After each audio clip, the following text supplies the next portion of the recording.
Karnival apa ni? Wow, macam menarik. Oh lah, ada event Carnival Music Havoc di Suntec Melaka Paya Rumput pada 14 Jun dan 21 Jun hari Ahad nanti. Free entry je. Kena pergi ni. Kenapa aku dah sampai sini pula ni? Apa-apalah, jomlah kita tengok dulu. Okay, first impression ruang tamu dia betul luas Jenis rumah yang tak rasa cramp bila masuk. Anyway, kalau family stay sini memang selesa juga. And then, layout dia open space concept. Memang nampak moden.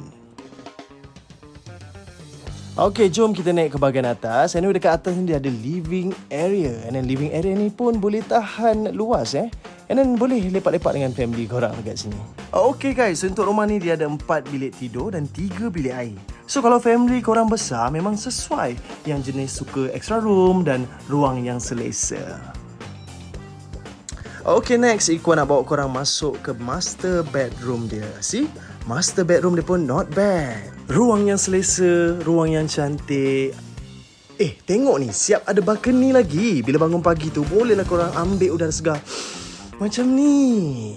And apparently, ini freehold landed tau. Anyway, area ni pun dekat dengan Cheng and senang akses highway. And lagi satu, kemudahan kedai semua dekat guys. Lotus, Mr. DIY, klinik, sekolah, semua ada dekat area sini. Ush. Korang sini. Aku ingat mahal sangat. Rupanya loan start daripada RM296,000 je guys. And dengar kata installment bulanan dia RM1,300 je guys. Murah kan? Ush.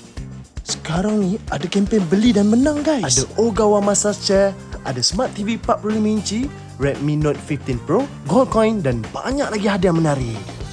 Korang yang tengah nak sedia rumah tu, korang kena datang dulu tengok sendiri rumah ni dekat sini. Sebab apa? Kadang-kadang gambar dalam video tak sama dengan real life. So korang kena datang tengok sendiri dulu, mesti korang terpikat.